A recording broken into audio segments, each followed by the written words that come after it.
Bismillahirrahmanirrahim. Assalamualaikum warahmatullahi wabarakatuh. Salam sejahtera untuk Bapak dan Ibu dosen di seluruh perguruan tinggi keagamaan Islam negeri maupun swasta. Pada kesempatan kali ini, kita akan membahas hal yang sangat penting, yaitu proses verifikasi data peserta sertifikasi dosen Kementerian Agama. Tahun ini akan menjadi kunci agar Bapak Ibu bisa melanjutkan ke proses penilaian Serdos dengan lancar. Dalam video ini, kita akan menjelaskan secara ringkas apa saja dokumen dan data yang harus diverifikasi, bagaimana alur verifikasi dilakukan oleh perguruan tinggi dan pusat. Nah, serta tips agar data Bapak Ibu tidak tertolak dalam sistem. Mari kita ikuti bersama penjelasan lengkapnya, agar proses sertifikasi dosen berjalan lebih mudah, transparan, dan sesuai ketentuan. Baik, pertama-tama saya akan men-share dulu.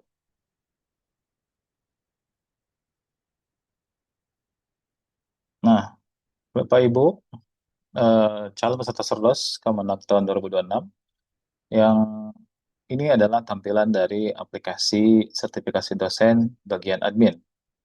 Nah, di bagian saya akan menjelaskan terkait eh, verifikasi registrasi dosen yang khusus bagian TMMD dan PAK.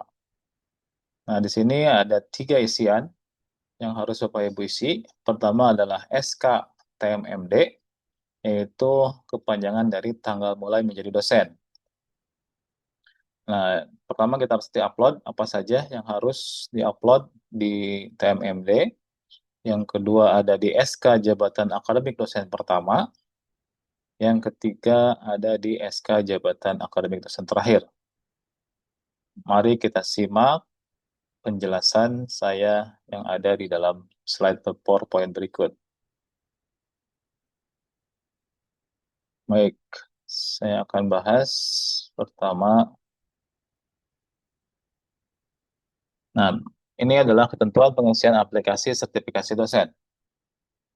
Nah, pertama adalah di sini yang dokumen utama dari aplikasi Cerdos adalah proses pengajuan sertifikasi dosen, penetapan masa kerja dan jabatan fungsional sangat bergantung pada ketepatan data yang diisikan. Jadi Bapak Ibu jangan sampai salah ketika Bapak Ibu nanti memasukkan data SK TMMD atau tanggal mulai menjadi dosen.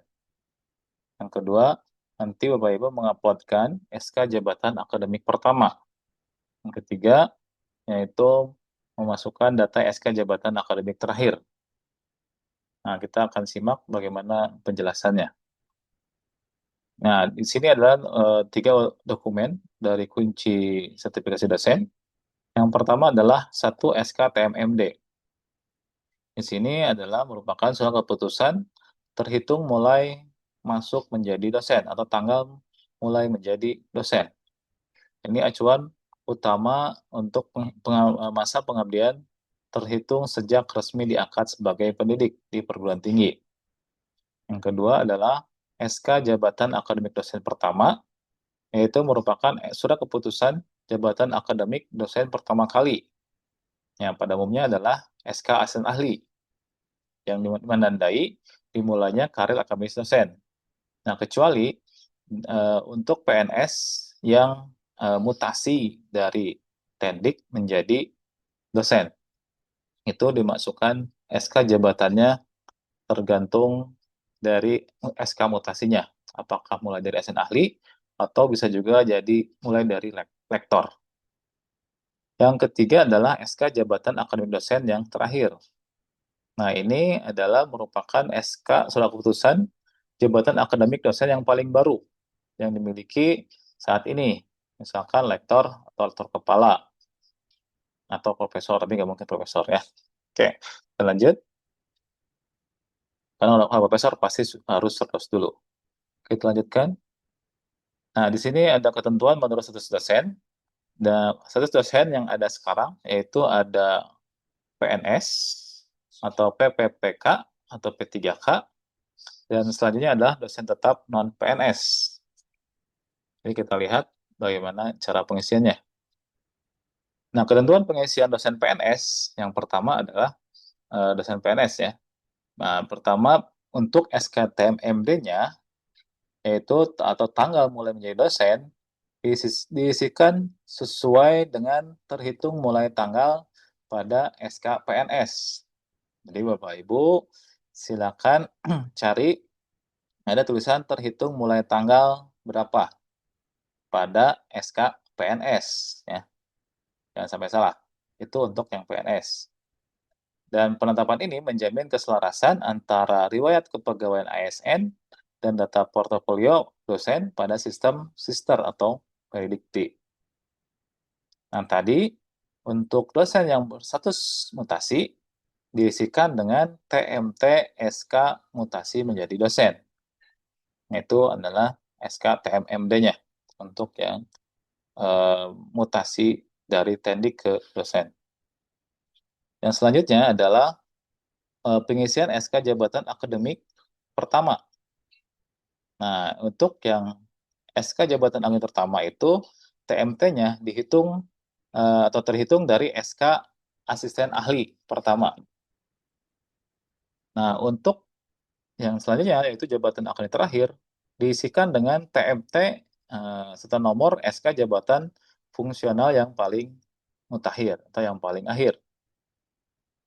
Nah, untuk dosen yang berstatus mutasi itu TMT awalnya adalah diisikan dengan TMT SK mutasi menjadi dosen.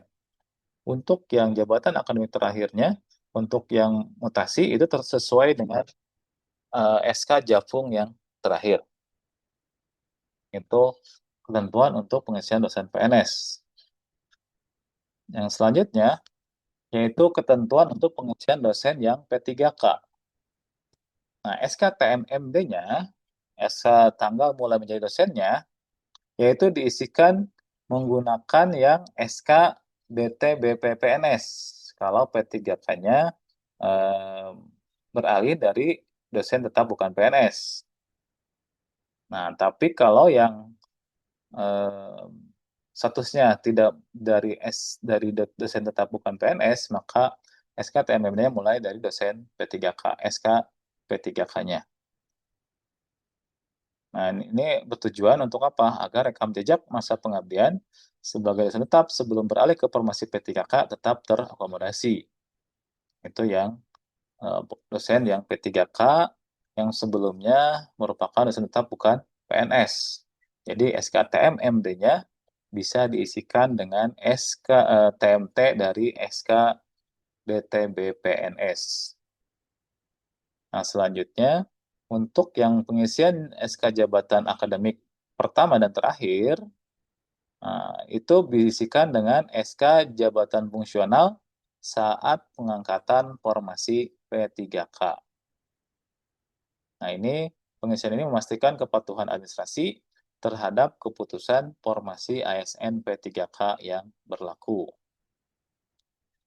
Itu ketentuan untuk pengisian dosen P3K. Nah, untuk dosen tetap non-PNS atau DTB-PNS, untuk TMMD-nya atau tanggal mulai menjadi dosennya diisikan menggunakan SK DTB-PNS dari perguruan tinggi atau yayasan. Ya.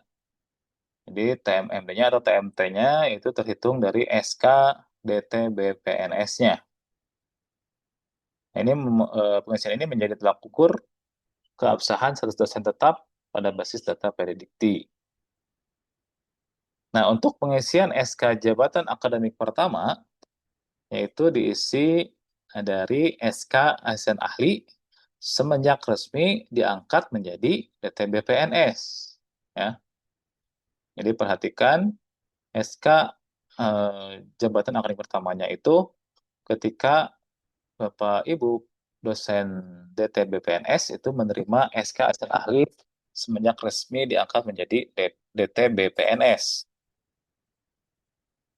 Nah, jabatan akademik terakhir itu diisi dengan SK jabatan fungsional yang terbitkan oleh Kemenag ya, Kemenag bukan Kemendikbud, tapi Kemenag. Kita di bawah karena kita di bawah Kemenag.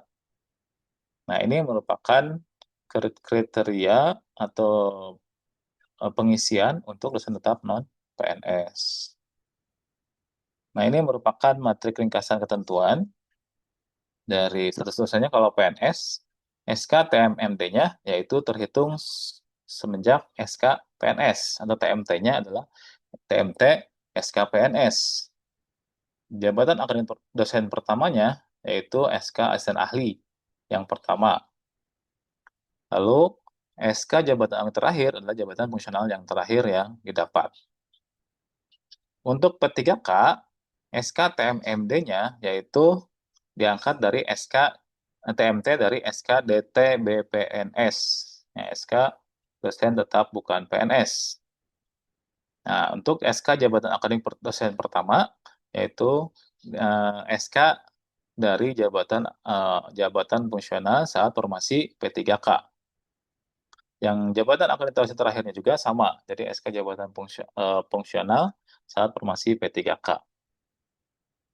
Nah, untuk dosen yang dosen tetap non-PNS, SK TMMD-nya atau tanggal mulai menjadi dosennya adalah sejak terhitung mulai tanggal SK DT BPNS.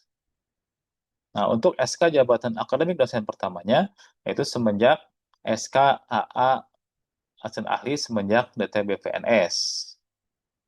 Nah, kalau jabatan akademik dosen terakhirnya, yaitu jabatan fungsional terakhir semenjak DT BPNS. Nah, catatan penting validasi data, yaitu kesesuaian dokumen organik. Jadi pastikan nomor, jangan sampai salah, nomor surat, terhitung mulai tanggalnya, dan berkas fisik SK yang diunggah cocok secara presisi dengan isian angka pada aplikasi Sister, atau pastikan sesuai dengan berkas yang diuploadkan. Ya, Bapak Ibu, usahakan juga yang kedua yaitu mensinkronisasi predikti dan sisternya. Ya, Bapak Ibu, silakan ajukan SK fungsional, riwayat jabatan fungsional, yaitu di sister juga. Dan pastikan kualitas unggahan SK-nya, unggahan dokumen SK resmi, yaitu berformat PDF asli atau legalisir, yang terbaca jelas, guna menghindari penolakan pada tahap verifikasi administrasi oleh bagian admin Serdos PT maupun di Serdos admin pusat. Nah, baiklah, itu saja yang dapat saya sampaikan. Jika ada pertanyaan, silakan berikan pertanyaan di kolom komentar. Ya, terima kasih atas perhatiannya.